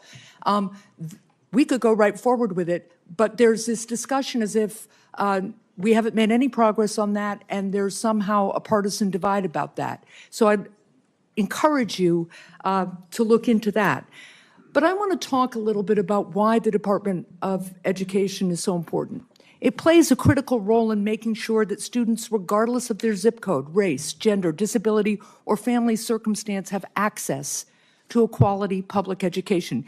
It was established because Congress recognized that the country has a compelling interest in ensuring that all of our kids become self-sufficient members of our workforce and our civil society. New Hampshire schools rely on federal funding of about $2,000 per student to provide that public education. What would you say to parents in my state who are concerned about the President's attempt to cut all federal funding to New Hampshire and to eliminate the Department of Education? Are you telling parents that their children should lose access to special education services, for example, or lose access to trained teachers or school nurses? Well, thank you, Senator, very much. Let me just object to one point, and that is that, the residents in the state of New Hampshire should not be concerned that federal funding is going to be removed from their schools. How they get that federal funding may change. My time is limited. What department do you suggest would then administer that funding? Which funding? The special education funding. Special education, I think it could very well go back to HHS, where it started. All right, so I just want to be clear, you're going to put special education in the hands of Robert F. Kennedy Jr. Now, I want to talk about IDEA a little bit more. I want to turn to a specific issue regarding the President's plan to eliminate the Department of Education. What does the Individuals with Disabilities Education Act promise? It promises that we're going to take care of these students, that they're going to be provided with assistance that they have in the schoolrooms, the technology that they need, the assistance. And you and I talked a little bit about that with your own child. IDEA guarantees children with disabilities a free, appropriate education. What is the federal investment promise to states under IDEA? What's it supposed to be? In terms of dollar amounts? Yeah. I'm not sure. The federal government committed back in 1975 when it passed IDEA to pay 40% of the average per pupil expenditure for special education. You know what what the federal government actually does? I think it's around 14 to 18% at this point. It's about 15%. But it's an appropriated amount from Congress, though, and so Congress needs to appropriate those dollars to spend. That's right, but the President of the United States is proposing, and the Republicans in Congress are proposing massive tax cuts for billionaires, and they're trying to pay for it by massive cuts to education and other services. And just so you know, New Hampshire would lose $60 million in IDEA funding if IDEA were eliminated. My time is almost up. I'm just going to say this. The reason the Department of Education came about in about 1975, IDEA was passed in 1975. 1979 was the department. And Mr. Chair, I'll take just a second here. But people need to understand, people like my son, we talked about him. Before IDEA, before the Department of Education existed, state and local schools did not educate these kids. They barred them from the classrooms. These kids were institutionalized and abused. There is a reason that a Department of Education and IDEA exists, and it is because educating kids with disabilities can be really hard. And it takes the national commitment to get it done. And that's why so many people are so concerned about this proposal to eliminate the department, because they think kids will once again be shoved aside, and especially kids with disabilities. Thank you, Mr. Chair. Thank you. Senator Scott. Thank you, sir. One of the things that you and I had an opportunity to talk about a number of months ago, I actually believe that competition does, in fact, increase the production as well as improve the outcome. Typically, whether it's private sector, frankly, public education, I think competition is a key component to making things better and typically cheaper. I think charter schools is a classic example of that. Typically speaking, some of the most successful schools in the country, think about Success Academies in New York City, where you have 83% minorities who are consistently ranked in the top 5 high schools in the state because all kids have high potential of learning. I think that we need to make sure that every parent has choice so that the kids have the best chance at life. By the way, I think that public schools are part of school choice from my perspective. Public schools, private schools, charter schools, virtual schools, homeschool. I want the parents to make that choice because they care the most about their kids. I know some people think it's the teachers' unions. I think it's the parents. I'd love to hear your thoughts. I'm sorry. I'd love to hear your thoughts. Oh, absolutely. I agree that competition is, I think, very key. When I first started to take a look at education, I was reading the Sunday morning paper in Greenwich, Connecticut, and I saw that public schools in Greenwich, Connecticut were not meeting the levels of No Child Left Behind. And I couldn't understand that. One of the richest communities in the country, how could there be this kind of achievement gap between students, from lower income areas to upper income areas? And so I tried to meet with the superintendent to talk about that article. I couldn't meet with her. I eventually talked to the governor. And the governor said to me, if you're really interested, let me introduce you to some people. And she did. And I started talking to the folks who were developing charter schools in Connecticut, a woman named Daisha Toll, and I visited those schools, and I saw how much better those children were performing. They were rapidly coming up to grade level reading and doing math. They were teaching differently. And I thought, this is a real opportunity. This was a charter school, which is a public school. Yes. And in the state of Connecticut, it is not fully funded. The facility is not provided. And so it's a public-private partnership to make sure that these schools are offering choice and competitiveness. So we saw it was clear evidence how those schools provided an opportunity for students to succeed. Awesome. You only have 2 minutes left. That was a quick. Maybe I have as much time as I want. I'll be the chair for a few minutes. That's great. Oh my goodness gracious! Never mind. I didn't see that hammer you had there. So back in 2017, I started working on creating a definition in higher education for anti-Semitism. I thought then that we were seeing a little uptick, and having been raised in the Deep South, I'm familiar with discrimination and the challenges that come with, unfortunately, the color of people's skin and or the religious beliefs. And if you look at the level of hate that we've seen recently on college campuses towards our Jewish students, I find it disgusting, frankly. I hope that you will commit to investigating reports of anti-Semitism to the full extent of the law, especially on college campuses around this country. Yes, absolutely. There should be no discrimination of any form, but, you know, I fully believe that there should be First Amendment protection for discourse and for freedom of speech. But when you become involved in activities that are actually endangering the students that are on campus, then that is not what should happen. And those schools that accept federal funding that allow that to happen should face defunding. Thank you. And my last question, I know that many of us on my side of the aisle think that DEI is about power more than it is about anything else. I think diversity actually is very healthy for our country. It is the backbone and the strength of our country. I think diversity, equity, and inclusion is a political movement that has very little to do with the advancement of people based on the merit, based on what they have to offer, and more to do with about gaining power and political position. President Trump and I worked a lot on HBCUs, historically black colleges and universities.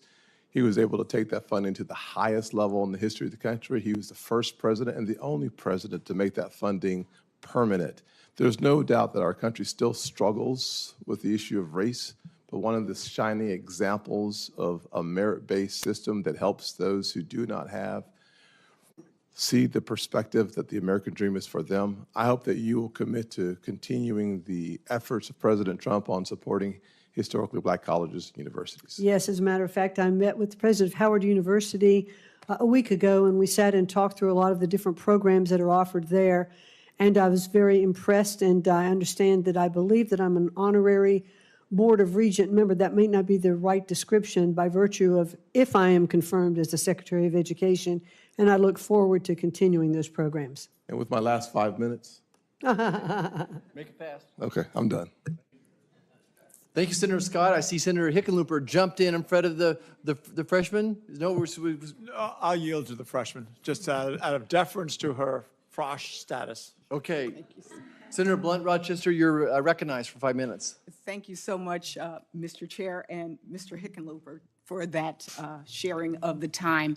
I will first start out by acknowledging that today here with us are representatives from the Delaware State Education Association, and I want to thank them and all of their members for being here in Washington, but more importantly, for what they do for the students and families in the state of Delaware.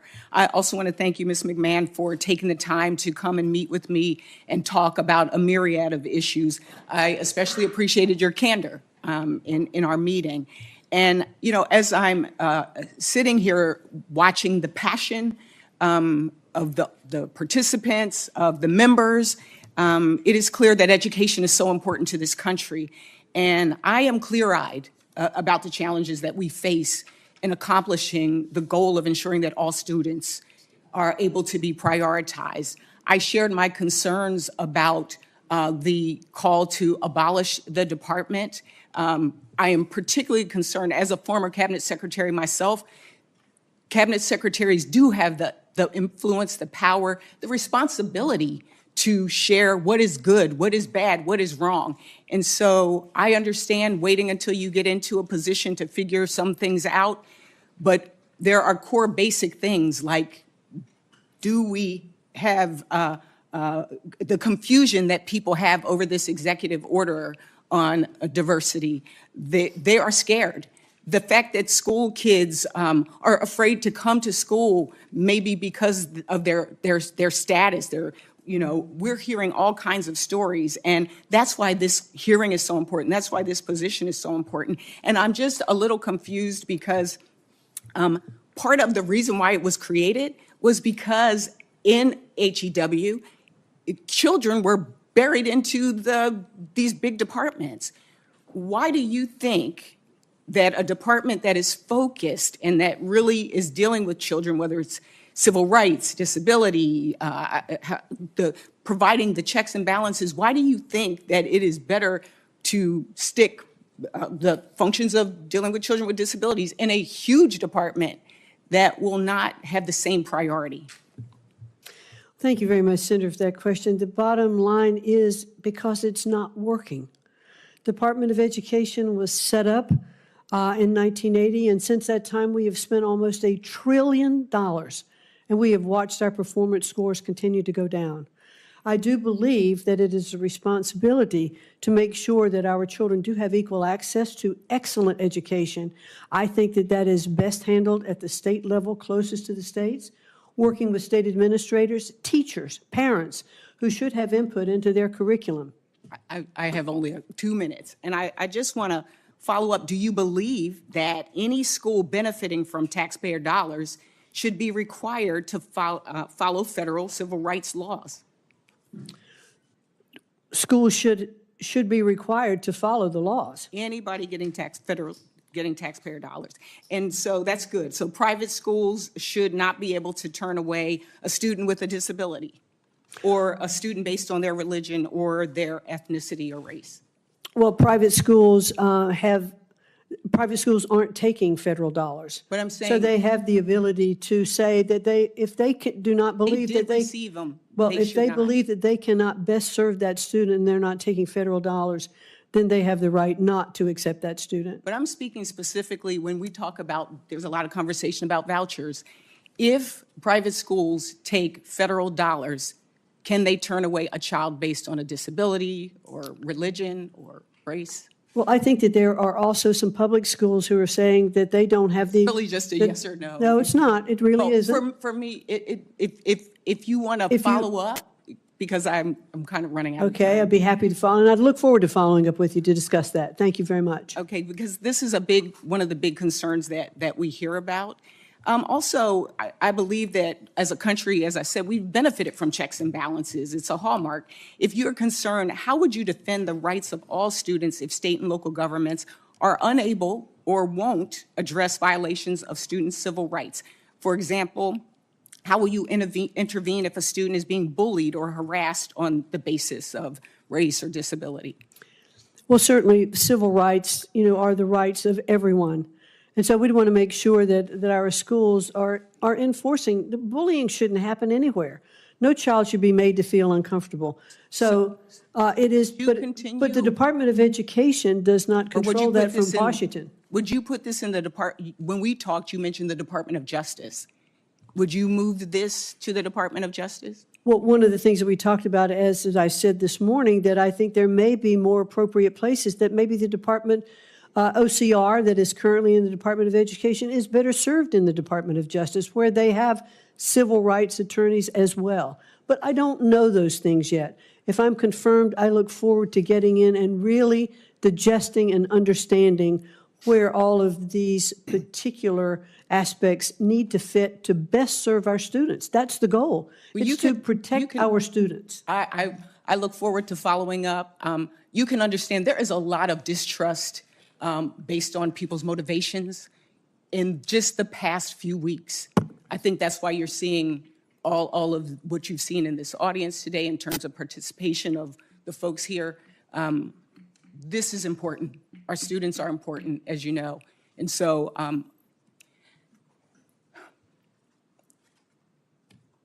I really hope that this administration and that you will recognize that there are students, there are teachers, there are parents that need the support and the help.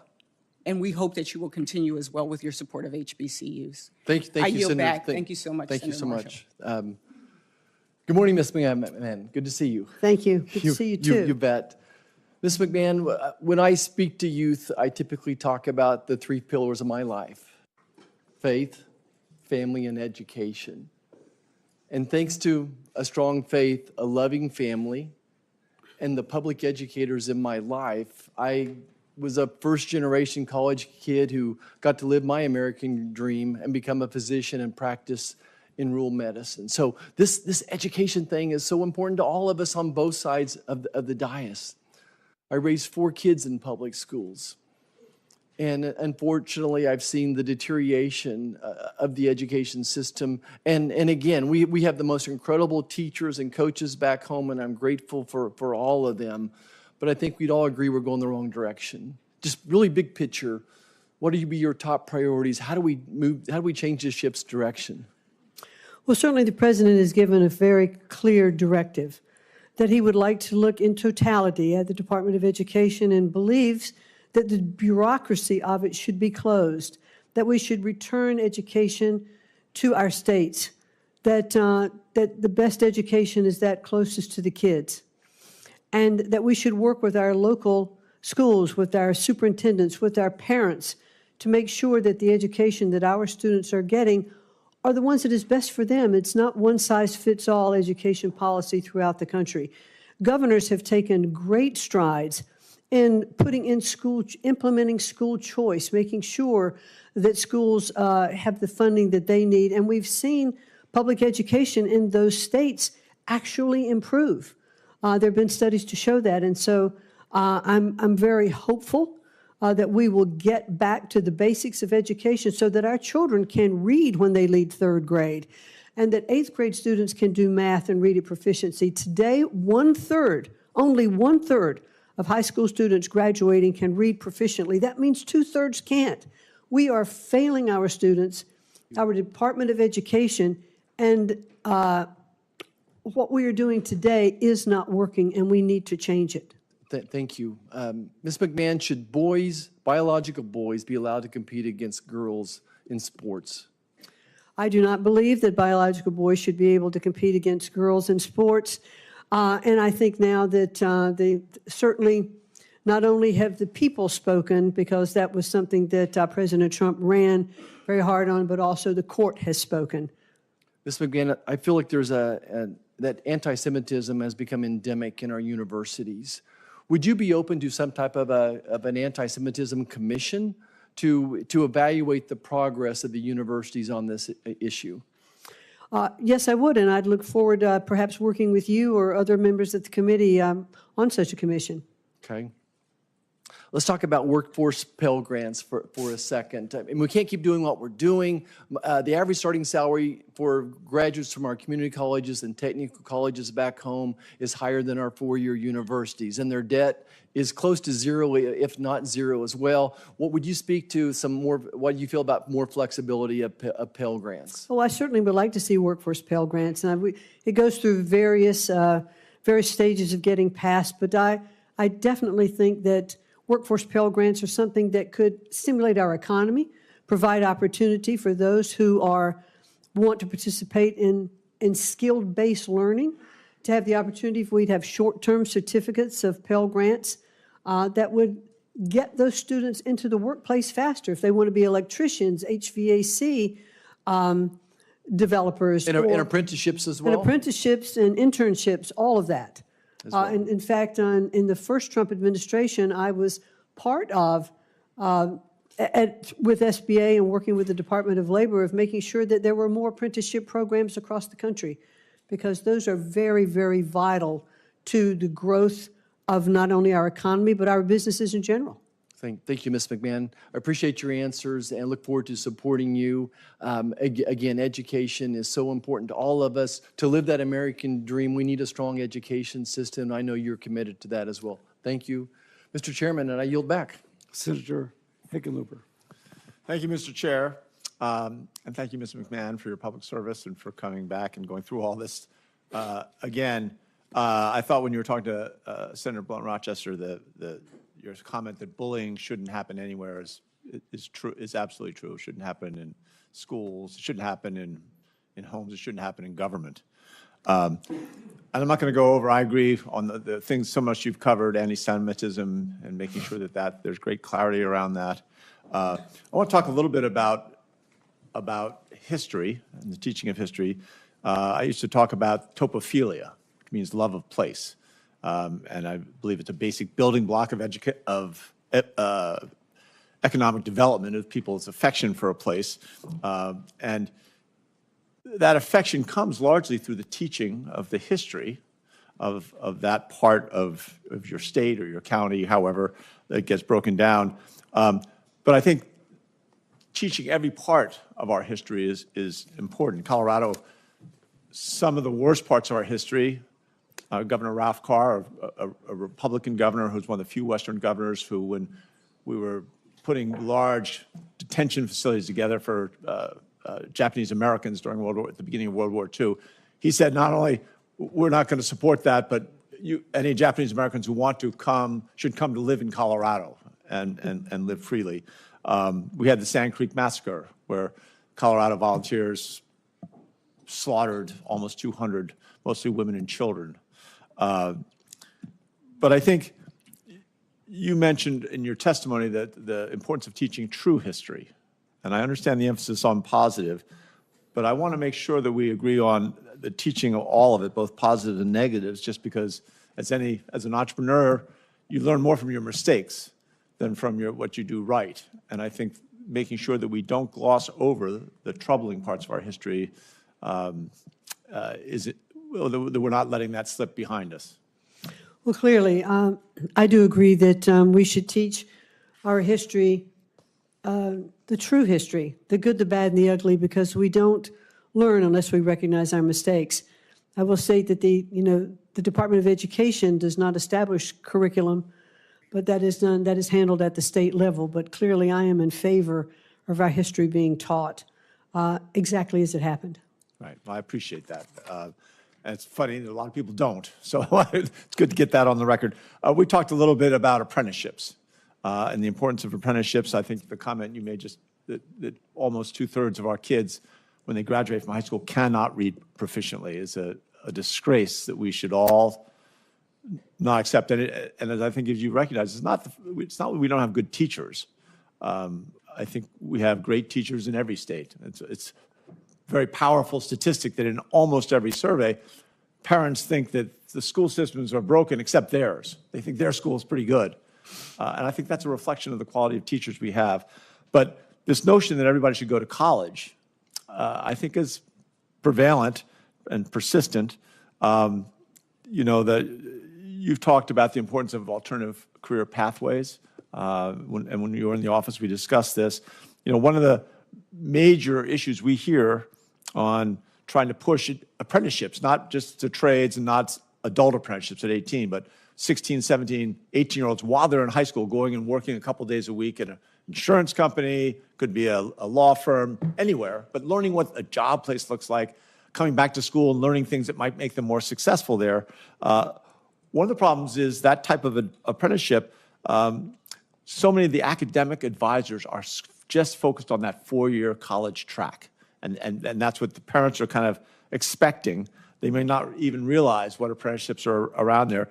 What can you do as Secretary of Education to share with high schools all across America that these other alternative pathways are available?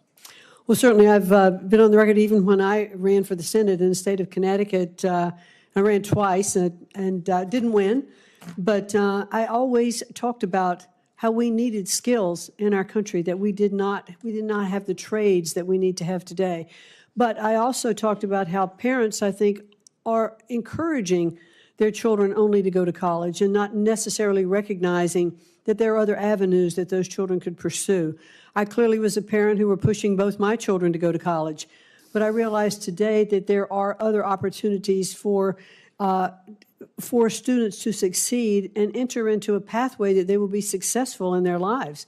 So I think apprenticeships, internships, working the public-private sector to make sure that we have our curriculum that is designed for the needs of the communities and business. I think that's incredibly important.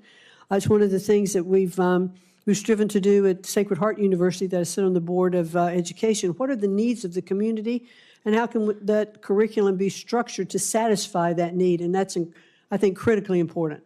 Great, and we're out of time. Of course, I've got millions more questions. Maybe we'll continue that discussion. I appreciate you being open about not wanting to end the Department of Education completely, and not your willingness to look at Pell Grants on a larger scale. Thank you. Senator Banks. Thank you, Mr. Chairman. Just as a side note, I'm struck by the outburst of some of the protesters in the room, and a number of them have told us that they're teachers. Can you imagine them teaching, these people teaching our kids in classrooms across America, and they come here and act like children with outbursts and try to prevent us, in an attempt to prevent us from doing our job to move you forward, to do the important work that you have to do. For me, that's what this is all about. I have 3 daughters who are in grade school, in public schools, and I want to get politics out of the classroom. I want political flags and political statements and ideologies out of the classroom. I want teachers to teach our kids and prepare them for the jobs of the future. And I'm very intrigued with what President Trump is talking about in dismantling the federal Department of Education, because I served in the State House, and the Indiana State Constitution devotes a number of chapters to educating our kids. And the last time I checked, the federal Constitution doesn't say a single thing about education, because our founders in their wisdom recognized that is a role of the state. And Ms. McMahon, I know we've talked about this before, but this is about an attitude of empowering teachers and schools and moms and dads to give our kids the best chance that they can possibly have. And I know that you agree with this, but when I ask anyway, can't the state of Indiana do a whole lot better of a job of spending dollars on education rather than bureaucrats in Washington, D.C.? I certainly believe that to be true, Senator, yes, and that is definitely what the President believes as well, that I'll be repetitive, that education is best handled closest to the child to understand what that child needs and what the community needs.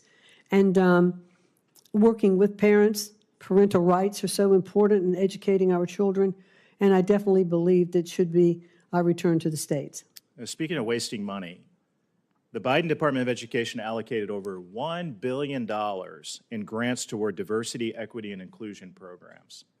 And that included $4 million toward a, quote, culturally responsive computer science camp for high schoolers, $1 million to train elementary teachers in Iowa on, quote, equity-centered education, $38,000 for a one-day session with a, quote, equity consultant in Michigan, countless dollars toward race-based hiring, which is unconstitutional and unlawful, by the way. Will you commit to ending all racial discrimination in government programming at the Department of Education?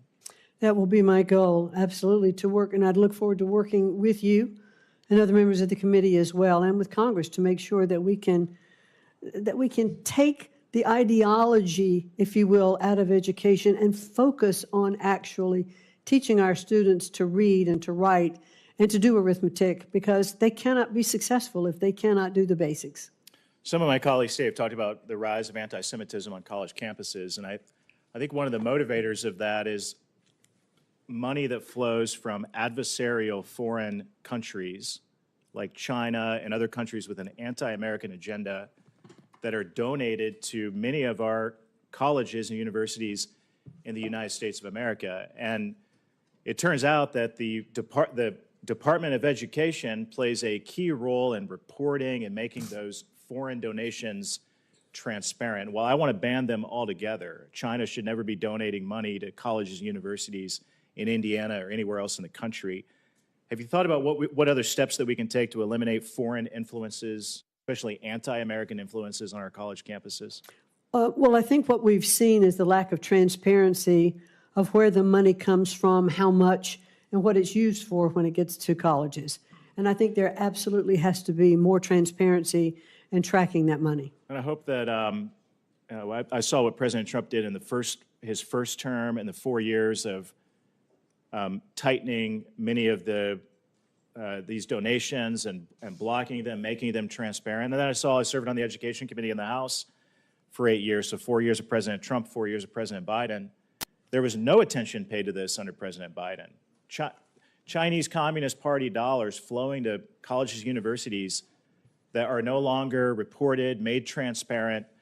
I know that will be a big priority of yours because we talked about it, and I want to do everything I can to help you block it, make it the public should know that adversaries of the United States of America are giving money to the universities that they're sending their kids to. So thank you very much for your leadership. You have my full support. I look forward to working with you. I yield back. Thank you. Senator Markey. Thank you. Yesterday, President Trump said he'd like the Department of Education to be closed immediately. He called the department a big con job. Education funding helps us work towards a country where every student can go to their school knowing that they will get the same education as the family that can afford private school. Public school is not a con job. It's equality for every student, regardless of income. It helps guarantee that every student, including the 26 million low-income students, the 10 million rural, 5 million English language learners, 7 million disabled students, and 1 million homeless can go to public school knowing they have the same opportunity as every other student. Trump's crusade to abolish the Department of Education and, quote, root out waste and fraud and corruption for cuts to public schools is an attack on every public school student, parent, teacher, paraprofessional, administrator, and school worker in this country. Waste, fraud, and corruption is code for cuts to public education for all of those students. So I have here the text of a bill I've been working on, the No Cuts to Public Schools Act. This bill would guarantee that federal funding to public schools could not be cut during the length of President Trump's administration. Mr. McMahon, can you commit today to not cutting funding for public schools in this country? Well, certainly what I'll commit to, sir, is that funding for schools is appropriated by Congress. And that funding should continue. Congress will continue to pass those laws. The Department of Education is not doing that. So will you support, will you oppose any cuts to public education? Yes or no? Well, the president is not saying that we should cut funding to public education. Yes, he is. He is Yes, simply he is. saying, well, I would disagree with you there. Elon Musk yesterday announced he would immediately cut $900 million from the Department of Education. And he stood right next to Trump and made that very clear. So the answer I'm looking for, by the way, is a yes. I will fight to make sure that public funding is not cut because that announcement was just made, the $900 million cut, and we know that's just a down payment to gut the education of every public school student in America. And by the way, to find the billions of dollars that are going to be needed for the tax cuts for billionaires and millionaires in our country, they have to go to the Department of Education, they have to go to Clean Air and Clean Water, they have to go to Medicaid, they have to go to the Affordable Care Act, they have to go to all of the programs that they are calling waste, fraud, and corruption, but that's just another way of saying the programs that help the poor and the sick and the elderly, the disabled in our society. That's what we are talking about, because they want all of these programs gutted to find the funding for the tax breaks. So DOGE, as it's rumbling through the Department of Education right now, just stands for Department of Gutting Education. That's what they're doing. They're inside looking at it. $900 billion is the down payment. So, Mr. McMahon, can you commit today to fight so that not $1 from public schools goes towards paying for tax breaks for millionaires and billionaires? Well, that